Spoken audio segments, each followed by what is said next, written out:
좋으신 하나님의 은혜가 2024년도 새해 여러분의 삶에 개입하시고 간섭해 주셔서 참으로 복된 역사 임하시기를 우리 주님의 이름으로 축원드립니다.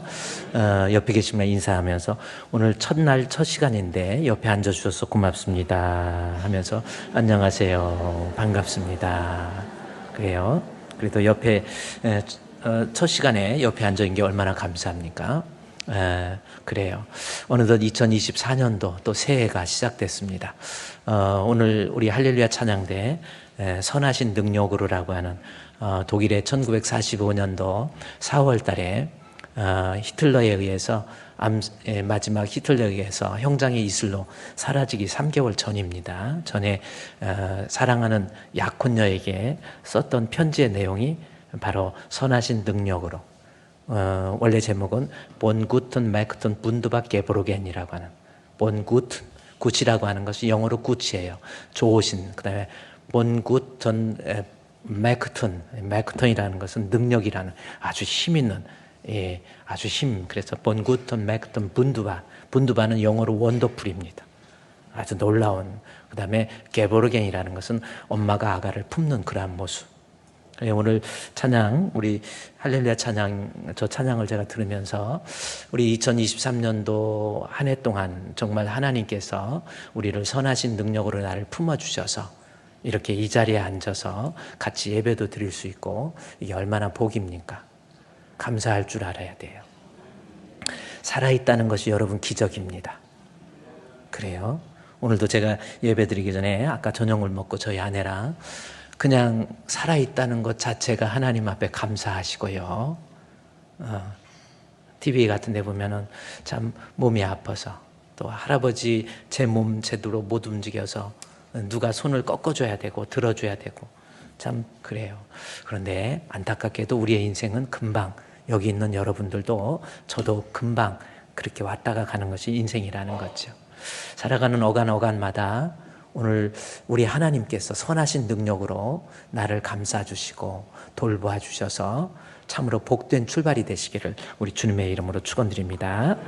자, 오늘 첫 시간에 저는 어떤 말씀을 우리 같이 나눌 수 있을까라고 생각해서, 우리가 새해가 되면 복 받기를 원하는 것, 누구에게나 특별히 우리나라 사람들에게 새해가 되면, 저는 어렸을 때 이 설날이라고 그랬죠. 그때는 이 설날이 되면은 첫날, 새해 구정으로 첫날이죠. 그때 되면은 집 앞에다가 저기 지푸라기 깔아놓고 거기에다 무지개 떡 올려놓고 생선 올려놓고 떡 올려놓고 뭐 해가지고 대추도 올려놓고 그래요. 저는 어렸을 때 그게 뭔지 몰랐는데 복을 비는 그러한 모습이었다라고 하는 거죠. 사람은 누구나 다 복 받기를 원해요. 그리고 한 해 출발할 때도 참으로 복 있는 사람 되기를 원합니다. 그래서 요즘에는 이름 그렇게 안 짓지만 여자들 중에서도 이름이 복 받기를 원해서 이름을 복자로 진 사람들도 있어요. 김복자, 오복자, 박복자, 최복자. 아마 여기도 계신 분은 그만큼 복이 귀하기 때문에, 그래서 이불에도 복자 써서 막 이렇게 수로 새겨놓고, 베개에도 복자 있고, 숟가락에도 복자 있고, 그만큼 복 있는 사람 되는 거, 그것을 누구나 다 원하고 있다라고 하는 거죠. 그게 우리의 인생이라고 하는 겁니다. 그런데 성경에서 말하는 진짜 복 있는 사람은 어떤 사람일까라고 하는 거예요. 궁금하지 않습니까? 어떤 사람이 복 있는 사람? 다시 말해서 2024년도 출발하면서 내가 하나님 앞에 복 있는 사람이 되려면 어떤 모습을 가지고 있어야 내가 복 있는 사람이 될까라고 하는 거죠. 복 있는 사람이 되기 위해서 제사를 좀 지낼까요? 어떻습니까?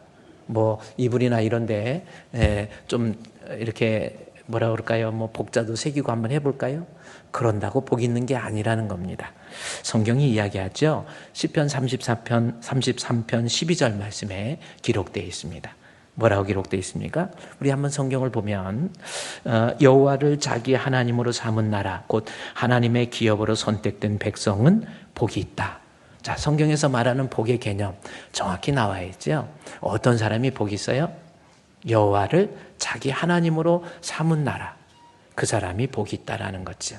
다시 한번 생각해 봅시다. 여러분이 정말 복 있는 사람이 되려면, 2024년도 하나님 앞에 복 있는 사람이 되려면 여호와를 나의 하나님으로 내가 의지하고 믿고 신뢰하고 사랑하고 귀하게 여기고 이런 사람이 하나님 앞에 복 있는 사람, 분명히 그 사람의 인생이 복 있는 사람이라는 겁니다. 그러면 여기서 여호와가 누구냐는 거죠. 여호와를 나의 하나님으로 이렇게 삼으면 그 사람이 복이 있다고 그랬는데, 그렇다면 여호와가 누굴까라는 거죠.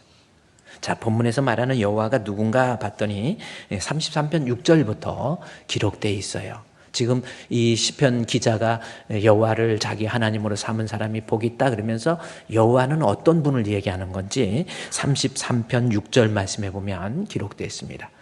여호와의 말씀으로 하늘이 지음이 되었으며 그의 만상을 그의 입의 기운으로 이루었도다. 뭐 이렇게 이야기하고 있죠.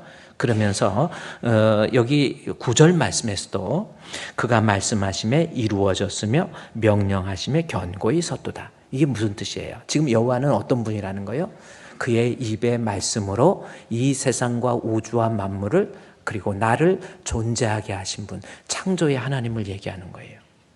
그러니까 어떤 사람이 복이냐면 이 세상과 우주와 만물을 창조하신 그의 입의 기운으로, 우리 성경에 나온 창세기에 나와 있는 그 하나님 여호와께서 가라사대 말씀으로 세상을 창조하셨잖아요. 그래서 하나님 어떤 사람이 복이냐면 구약에서 나와 있는 그 하나님, 그 하나님을 나의 하나님으로.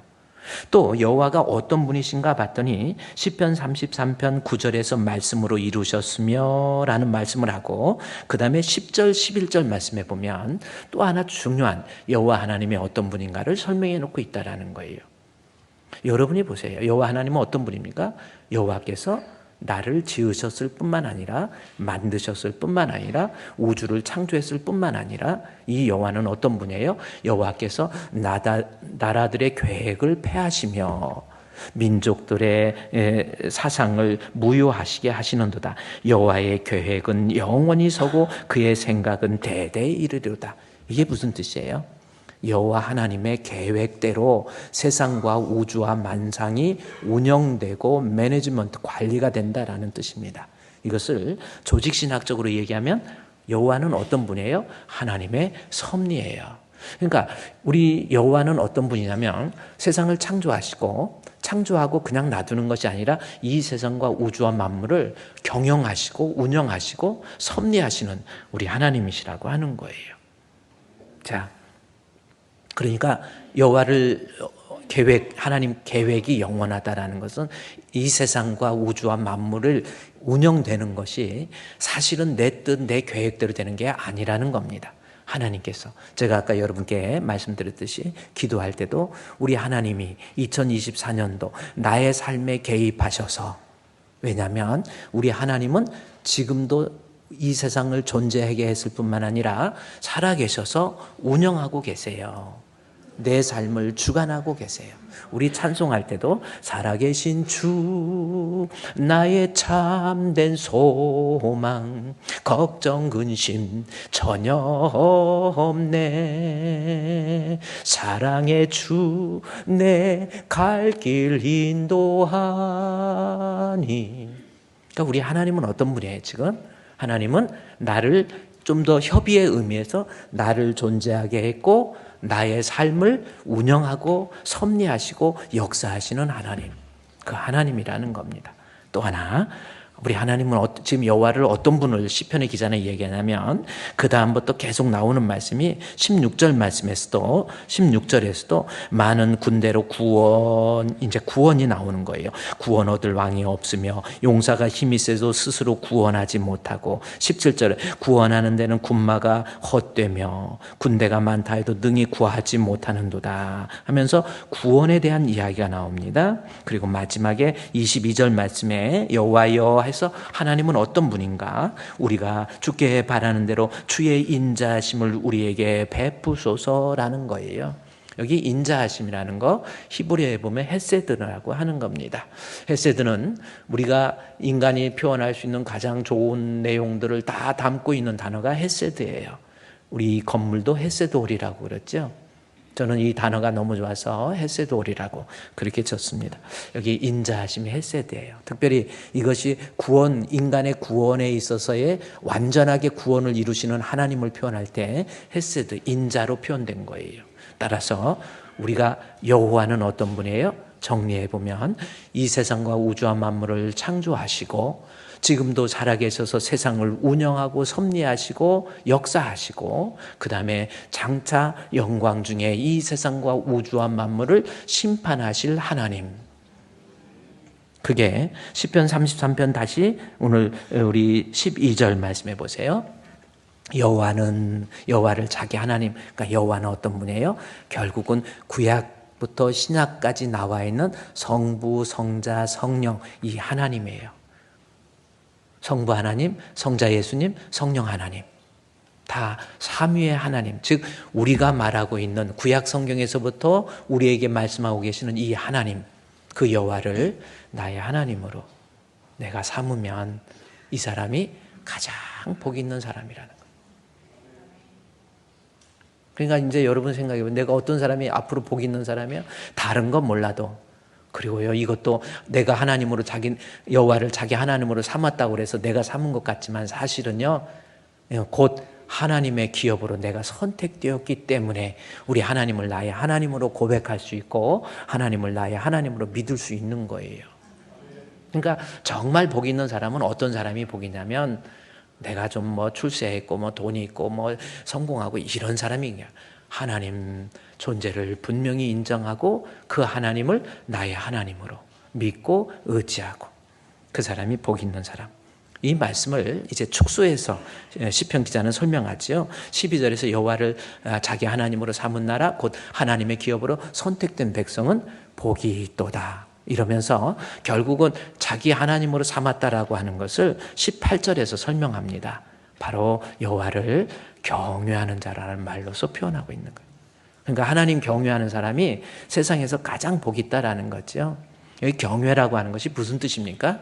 히브리어에 보면 포보라고 하는 거예요. 포보라고 하는 것은 두려워한다라는 말이 들어 있습니다. 공포스러운 두려움이 아니에요. 무슨 귀신 영화 보고 호러물을 봐서 거기에서 생기는 두려움, 이게 아니라 우리 하나님 말씀대로 내가 살지 못하면 어떡하지? 내가 주님 뜻대로 살지 못하면 어떡하지? 혹시 살다가 하나님이 잃어버리면 어떡하지? 라고 하는 그러한 영적으로 신령한 두려움이에요. 그러니까 어떤 사람이 복 있냐면 바로 그거예요. 여호와를 자기 하나님, 다시 말해서 어떻게든지 주님 뜻대로 사는 거예요. 어떻게든지 주님 말씀대로 사는 거예요. 하나님의 존재를 철저하게 인정하는 거예요. 힘들고 어려울 때 주님을 의지하고 우리 주님을 귀하게 여기고 믿음을 귀하게 여기고 신앙을 귀하게 여기고 어떻게든지 말씀대로 살아가는 그 사람이 가장 복 있는 사람. 할렐루야. 2024년도를 맞이해서요, 여러분들 인생을 다시 한번 설계해 보세요. 내 뜻대로 내 마음대로 살아서 어제 좀 높은 자리에 올라갔다고 좀 행복합니까? 그게 복입니까? 한번 생각해 봅시다. 정말 사람들은 복에 대해서 좀 높은 자리에 올라가서 대통령 되면 행복해요. 저희 어렸을 때 너 뭐 될래? 그러면 대통령 된다고. 우리 동네에만 해도 대통령이 시끌시끌했어요. 다 대통령 되면 행복한 거. 저는 그렇게 생각하지 않아요. 요즘 한참 뜨는 영화가 있죠. 뭡니까? 서울의 봄. 왜 나만 갖고 그래? 그래 대통령 됐어요, 그분이. 많은 사람 죽였지요. 근데 가장 높은 자리에 올라간다고 행복한 것 같아요. 그게 복 있는 사람인가요? 저는 그렇게 생각 안 해요. 지금 우리가 봐도요, 그 사람 그렇게 해서 그래요. 어떤 사람은 그 사람 자연사한 게 안타깝다고. 저거를 형벌을 내려서 감옥에서 죽게 해야지 자연사한 거 너무나도 안타깝다고 이렇게 하죠. 어떻게 얼마나 불행한 겁니까? 죽어도 자기 시신, 자기의 뼈 한 줌 묻을 수 있는 땅이 없어요 지금. 높은 자리에 올라간다고 대통령. 목사님 그 사람이야 좀 부당한 방법으로 정권을 쿠데타로 일으켰으니까 좀 그러죠. 아니, 그냥 정상적으로 국민들의 지지를 받아서 대통령 된 사람도 행복한 것 같습니까? 대통령 얼마나 힘든 거. 그래. 저도 그래서 안 해요, 대통령 웬만하면. 노무현 대통령이 있잖아요. 노무현 대통령이 그분이 이 나라를 잘 다스리고 참 그랬는데 그분이 나중에 회고록 비슷하게 쓰면서 그런 말 했잖아요. 나는 대통령이 되고 나서도 한 번도 행복한 날이 없었다라는 거예요. 여러분 높은 자리에 올라가면 무조건 행복할 것 같습니까? 착각하지 마세요. 뭐 인기가 있는 사람 되면 행복할 거 아니에요. 요즘에 또 이선균인가요? 그분 또 자살을 해버렸어. 안타깝지요. 뭐 그 사람 지나가면 막 사인해달라고 막 인기가 폭발해가지고 막 그래요. 그분도 연기도 잘하고 인물도 잘생기고 뭐 명예도 있잖아요. 그 사람이. 그런데 글쎄요.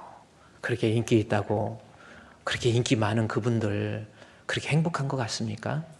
그 허무함, 진짜 인생의 행복을 몰라요. 그러니까 인기 있다고 명예가 있다고 행복한 거 아니다 그 말씀입니다. 동의하십니까?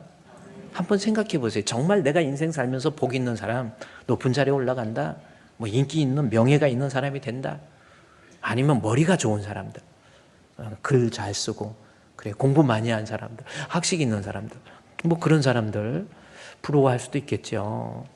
그러나 저는 그것도 그런 것 같아요. 공부도 많이 해갖고 막 박사 되고 뭐 해도 그거 뭐 그렇게 다 어차피 썩어서 공부 실컷 해봐야. 그러니까 여러분 자녀들도 너무 공부 안 해도 될 것 같아요. 제가 항상 얘기했지만 공부 잘해가지고 그래요. 그 사람도 불쌍해.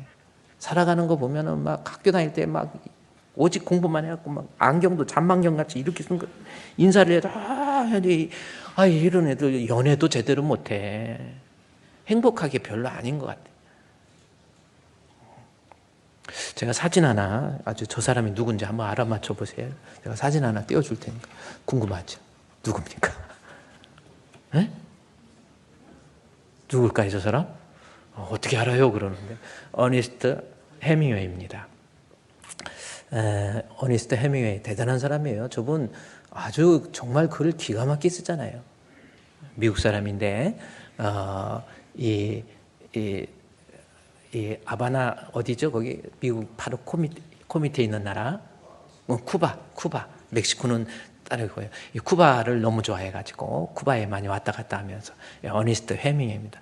1940년도 그러니까 2차 세계대전 일어나기 전에 전초전과 같았던 스페인 내전 때 그 내전을 배경으로 해서 그가 쓴 책 누구를 위해서 종이 울리나라고 하는 제가 학교 다닐 때 잘 이해를 못하면서도 그걸 읽었던 것 같아요. 누구를 위해서 종을 울리나라는 겁니다.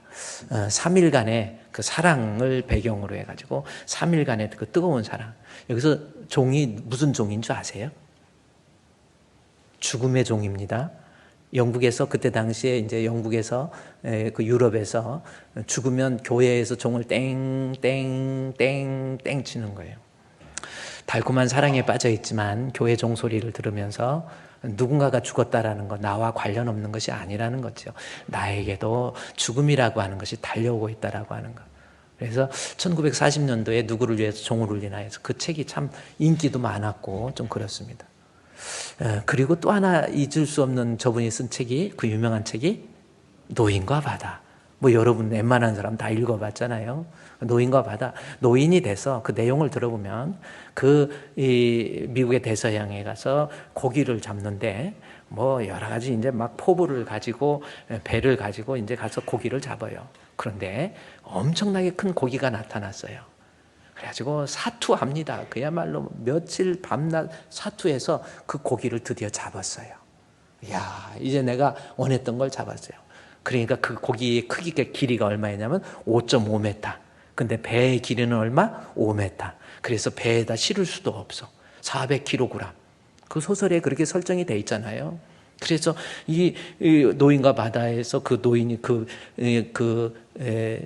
물고기를 잡아가지고 이제 다 이룬 거예요. 그래서 이걸 도저히 배에 실을 수 없으니까 이제는 어떡합니까? 이거 어떻게 해서 얻은 건데 끌고 배에다 실지를 못하니까 묶어가지고 끌고 대서양을 건너서 한국까지 가고 있었죠. 가는 중에 상어가 나타나. 피 냄새를 맡고 상어가 나타나가지고 그렇게 힘들게 잡았던 거, 이것이 뜯어먹고 저것이 뜯어먹고, 그래서 상어를 때려잡으려고 별것 다 배에서 집어던지고 이렇게 세우고 집어던지고 뭐 해봐도 결국은 그렇게 해서 상어들을 물리치고 이제 배를 가지고 정박해서 딱 보니까 내가 그렇게 힘들게 잡았던 배에 물고기에 뼈만 앙상하게 다 긁어먹은 거예요. 뼈만 남은 거예요. 인생의 허무함. 그렇죠? 결국은 1961년도 7월 2일 날, 그러니까 우리나라 5.16 혁명이 1961년도 5월 16일 날 일어났는데, 저분은 그 5.16 혁명이 일어난 거에 비관해서 그랬는지 모르지만 자기가 아끼고 있는 예완 권총을 통해서 자살을 하게 돼요. 그러니까 사람이 아무리 공부를 많이 하고 실력이 있고 문학적인 소질이 있고 별거 해도 인생이라는 것은 그게 복이 아니고 행복이 아니라는 겁니다. 진짜 행복은 시편 33편 12절에 나온 것처럼 여호와를 자기 하나님으로 삼은 백성, 그게 가장 복 있는 사람이에요. 내가 좀 돈이 없어도, 또 어떤 사람은 목사님 돈 좀 있으면 나 정말 행복할 것 같아요. 부잣집 가면은 너무 부러워요. 좋은 집에서 살고 좋은 차 끌고 다니고 먹고 싶은 거 마음껏 먹고 쓰고 싶을 때 팍팍 쓰고, 야, 저 사람 얼마나 좋을까, 얼마나 복이 있을까. 아니에요. 돈이 있다고 복이 아닙니다. 미국의 텍사스라는 지역에, 저도 지난번에 텍사스 그 오스틴에서 제가 부흥 집회, 주님의 교회에서 부흥회다고 그랬는데, 텍사스 오스틴에서 위로 올라가면 달라스라는 지역이 있습니다. 이 달라스보다 또 인쪽으로 위로 가면 휴스턴이라고 하는 지역이 있고요. 그래서 이 달라스에 아주 유명한 교회가 있어요. 달라스 제일 침례교회라고 하는 교회가 있습니다. 그 교회는 규모도 크고요, 아주 유명한 교회이고, 미국의 트럼프 대통령도 그 교회에서 출입하면서 뭐 신앙이 이분이 뭐 완전히 있는 건 아니지만 가서 예배드리고, 펜스 부통령도 그 달라스 제일 침례교회에서 예배를 드리는 그런 아주 유명한 교회입니다. 그 교회 담임 목사님이 W.A. 크루스웰이라고 하는 목사님이세요. 이분은 목회를 60년 넘도록 담임 목회를 하시고, 이분이 쓴 책도 여러분이 W.A. 크루스웰이라고 하는 그분이 쓴 책이 우리 한국에도 많이 번역돼서 나왔기 때문에 이것에 대해서 그 책을 좀 보면 참 훌륭하게 목회를 하세요. 그런데 그분이 목회를 하면서 하나의 에피소드를 소개하는 내용이 있습니다. 어느 한 집에 신방을 갔어요. 신방을 가가지고 했는데, 어느 텍사스의 그 넓은 지역에 농장이 있잖아요. 우리 논하고 틀립니다. 이 텍사스에 있는 농장은요, 자동차로 몇 분을 달려야 우리 논의 끝이 되고, 이렇게 그 넓은 농장 주인인데, 그 집에 크리스 웰 목사님이 사모님과 함께 신방을 갔어요. 신방을 가가지고 예배를 드리고 난 다음에 간식을 먹으면서 이야기를 하는 내용이 하나의 에피소드로서 우리에게 전달되고 있는 내용인데, 그 내용은 뭐냐면, 목사님, 저는요 여기에서 농사를 짓고 이렇게 농부로서 살아간 지가 벌써 40년 됐습니다. 그러면서 40년 전 이야기를 하는 거예요. 어떤 얘기를 하냐면, 40년 전에 이 주변에 있는 많은 농부들이 있었는데 지금은 다 떠나버리고 자기만 남아있다라는 겁니다.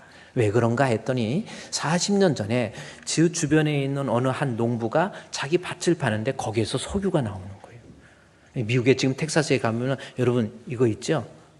석유 이렇게 나오는 거예요. 그냥 꽂아서 하면 석유 나와요. 우리는 석유도 안 나오는데 쟤네들은 막 석유 나와. 그래서 자기 농장에서 석유가 나오니까 정부에서 그 농장을 아주 엄청난, 그러니까 수십억 아니 수백억 정도 되는 돈으로 그 땅을 사는 거예요. 정부에서 사고 그 사람은 이주하는 거예요. 그러니까 농사 짓다가 수백억의 재산이 모여지니까, 그런데 이 집만, 그러니까 옆에 집에 우리도 한번 해보자 하니까 우리 집도 다 나왔는데 자기 집만 안 나와. 자기 집 앞에서 딱 멈춘 거예요, 석유가. 소위 말하는 세상에서 보면 재수가 없어. 나는 참 복도 없다. 그래가지고 수백억씩 받아가지고 도시로 나가가지고 삽니다. 좋은 집 사고, 좋은 빌딩 사고, 좋은 차 사고, 마음대로 사는 거예요. 너무나도 부럽게 사는 거예요. 그런데 세월이 흘러가면서 1년, 2년, 10년, 20년, 자기는 석유도 안 나오니까 그냥 농사만 짓고 여기에서 사는데 40년 정도 흐르고 난 다음에 삶을 비교해 봤더니 그때 수십억의 재산을 가지고 도시로 나갔던 사람이 제대로 된 사람이 하나도 없더라는 거예요. 막 마약 중독자가 되고, 어떤 사람은 살인자가 되고, 어떤 사람은요 막 여러 가지 문제로 가서 교도소 생활을 해야 되고, 대부분 그렇게 됐더라는 거예요. 그런데 크리스웰 목사님께, 목사님, 나만 40년 동안 여기 살면서 나는 참 복도 없다 그랬는데, 지금 생각해 보면 우리 5 식구가 같이 살면서 비록 많은 돈은 없지만 우리가 하나님 의지하고 하나님 믿고 하나님 사랑하면서 지금 생각하면 우리 가정이 가장 행복해요. 진짜 복이 뭔지 아세요? 여호와 하나님을 경외할 줄 아는 거예요. 여호와 하나님을 나의 하나님으로, 내가 하나님을 귀하게 여기고 믿음을 귀하게 여기고 신앙을 귀하게 여기고 말씀대로 주님 뜻대로 이 사람이 시편 33편 12절에 나온 것처럼 다른 거 아닙니다. 시편 33편은요 작자 미상입니다. 그러나 대부분의 학자들이 다윗이 썼다고 보는 거예요.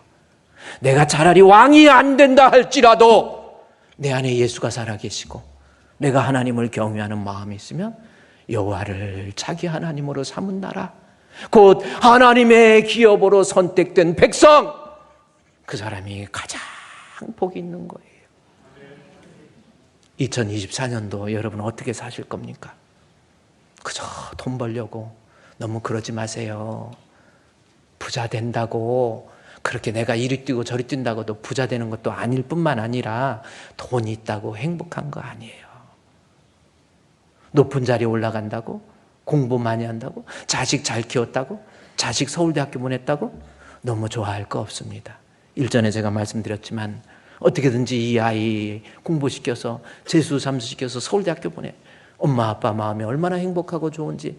그런데 서울대학교 들어가서 오리엔테이션 하면서 서울대학교 분수가 있었는데 그 분수에서 밤늦게까지 친구들하고 술 먹고 파티하다가 거기에서 그 분수물에 빠져서 죽은 사건이 있었어요. 내가 내 아들 서울대학교 안 보냈다면 내 아들 죽지 않았을 텐데. 여러분 그거 아닙니까? 한번 생각해 보세요. 나머지 인생 어떻게 설계할 겁니까? 인생 어떻게 살 거예요? 2024년도 다른 거 아니에요. 내가 하나님 의지하고 하나님 귀하게 여기고 믿음 귀하게 여기고 어떻게든지 주님 뜻대로 말씀대로 누가 뭐라고 해도 나 이제는 주님 뜻대로. 무슨 일을 하기 전에 우리 주님이 원하시는 것은 뭘까? 나의 이 모습을 주님은 과연 어떻게 생각하실까? 나는 이제부터 내 욕심, 내 생각, 내 욕심대로, 내 혈기대로 살 것이 아니라 주님 뜻대로 살기로 했네. 주님 뜻대로 살기로 했네. 주님 뜻대로 살기로 했네.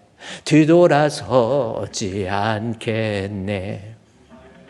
다 잃어버려도, 다 포기해도 내 안에 예수님 모시고 사는 사람, 신앙 가지고 사는 사람, 여호와를 나의 하나님으로 믿는 사람, 그 사람이 가장 복이 있는 사람이에요. 어떻게 보면 너무나도 어리석지 않습니까? 왜 아직 정신 못 차리는 거예요?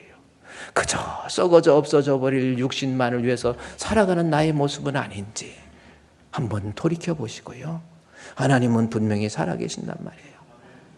내가 하나님을 나의 하나님으로 내가 모시고 살면 하나님께서 어떻게 해주시나 잠깐 볼까요? 12절 말씀에 여호와를 자기 하나님으로 삼은 나라, 곧 하나님의 기업으로 선택된 백성이 복이 있는 거예요. 아멘.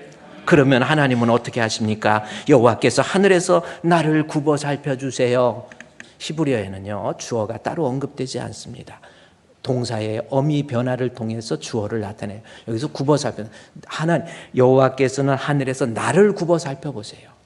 그냥 살펴보는 게 아니라 굽어서 아가가 어떻게 생겼는지 살피기 위해서 이렇게 쳐다보는 게 아니라 이러고 쳐다보는 거예요. 이 아이가 어떤가 하고 굽어서 제가 언젠가 얘기했지만은 여기서 굽어 살펴보시자. 여기 계속 강조하고 있어요. 14절에서도 내가 하나님을 나의 하나님으로 내가 믿고 의지하면 하나님이 나를 굽어 살펴주시고, 15절에서도 하는 일을 굽어 살피시는도다.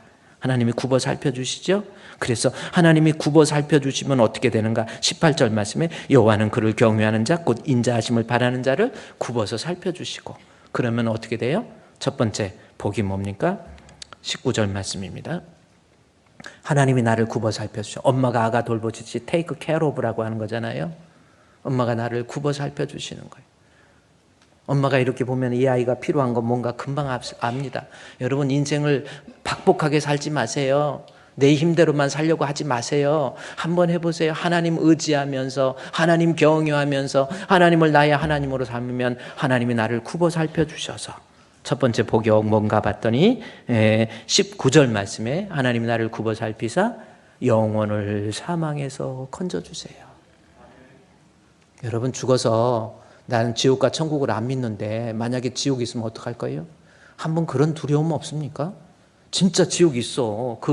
그래서 조나단 에드워드가 그랬잖아요.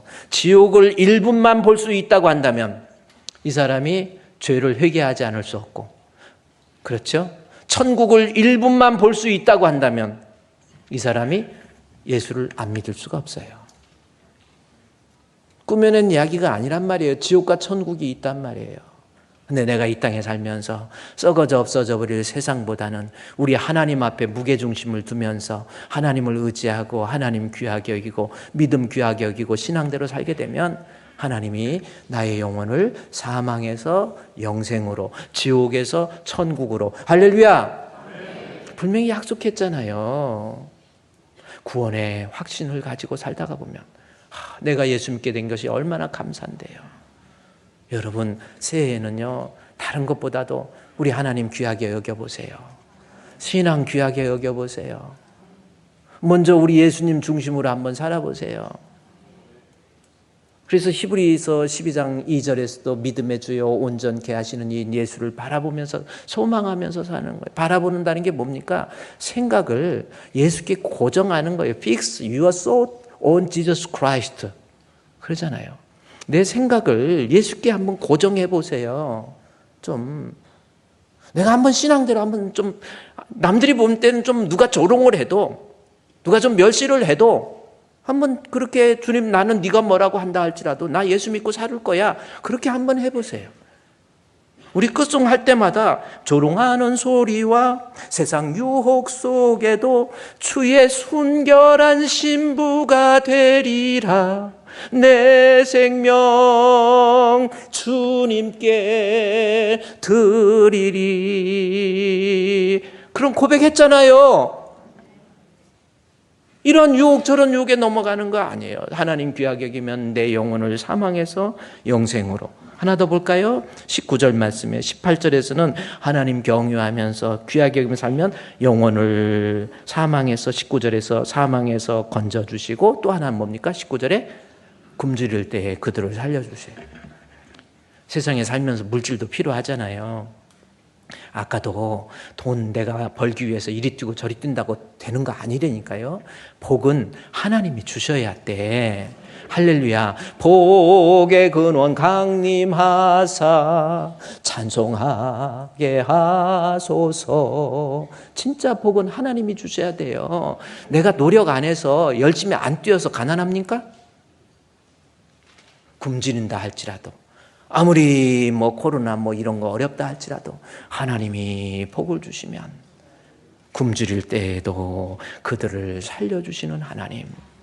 그래서 2024년도 새해에는요, 여러분이 한번 인생을 다시 한번 설계해 보세요. 누가 뭐라고 해도 나 하나님 귀하게 여기고, 믿음 귀하게 여기고, 말씀 귀하게 여기고, 누가 뭐라고 해도 예배에 충실하고, 하나님 앞에 나도 좀 한번 두 손을 들고 기도도 좀 해보고, 맨날 불평 원망만 하지 마시고, 가정에서 남편도 마찬가지예요. 남편들아, 아내의 머리잖아요. 남자가 제대로 서야죠. 이게 제대로 돼야 이게 되는 거 아닙니까? 이게 아내한테 당신 뭐해? 집에 친정에 가서 돈 좀 꼬아. 그런 소리 하지 마시고, 네가 벌어서 네가 사는 거야. 네가 네 아내 먹여 이쪽 보고 하니까 미안한데. 그래. 자기 안에 자기가 먹여서 살리는 거지. 뭐예요 그게? 아니 나 안 되는. 아니에요. 손을 들고 남자들아 두 손을 들고 여호와께 기도할지니. 한번 남들이 뭐라고 해도 바보처럼 느껴진다 할지라도 하나님 전에 와서 주여 우리 가정 하나님이 은혜를 주시고 돌보아 주시고 하나님께서 우리 가정을 사랑해 주시옵소서. 아니 그런 신앙 한번 가져보면 안 될까요? 제가 여러분에게 하나 제안을 합니다. 정말 여러분 남자들 좀 정신 차려서 여자들 하나님께서 여러분에게 주신 아내는 남편 된 여러분 때문에 그냥 같이 남편만 생각해도 행복하게 만들어 줘야 돼요. 그 책임이 있는 거예요. 그냥 가계부 쓰냐 이런 소리 하지 말고 그냥 돈 계속 갖다 벌어다 주고 어디다 쓰는지 물어보지도 말고요. 그러면 여자들은 돈다발 가지고 가서 돈하고 물건하고 바꾸면서 살아요. 그냥 단순하게. 헌금도 하고, 교회에 그래도 헌금도 하고 그래서, 그게 좋은 거 아니에요? 그 얘기했더니 졸다가 눈을 번쩍 뜨는 사람, 헌금 얘기하니까 또 번쩍 뜨는 사람이 있어. 앞자리에서 졸다가 눈 뜨니까 깜짝 놀래버리네. 사람 눈이 갑자기 딱 뜨면 무서워요, 여러분. 오늘은요, 우리 2024년도 하나님께서 첫 번째 주는 말씀이에요. 저도 하나님 앞에 기도하면서 한번 깊이 생각해 봤어요. 우리 사랑하는 우리 주품교회 성도들, 이 코로나 위기 때도 이만큼 견뎌낸 교회가 많지 않아요. 정말 하나님 우리 노예에서도 보면요, 참 우리 교회가 주품교회 같은 교회가 없어요. 영시 예배도 요즘 별로 아니에요. 이렇게 꽉 채워가지고 앉아있는 교인이 어디 있습니까? 또 그 말에 용기를 얻어서 다음부터 안 나와야지 그러지 마시고, 이제는요 누가 뭐라고 해도 나 지금 가진 거 없고 의지할 데 없는 것 같아도 이제는요 오늘 주신 말씀처럼 여호와 하나님을 나의 하나님으로 삼는 백성, 그 백성이 복이 있나니, 하나님 철저히 의지해서 영육간에 복 있는 우리 성도 되시기를 우리 주님의 이름으로 축원드립니다. 하나님 감사합니다. 주신 말씀 한 해 출발하면서 이제 하나님 경외하고 하나님 의지하고 하나님 사랑하고 믿음 안에서 승리할 수 있는, 믿음 안에서 약속한 복을 유업으로 받을 수 있는 우리 주품교회 성도들 되게 해 주시옵소서. 예수님의 이름으로 기도드리옵나이다. 아멘.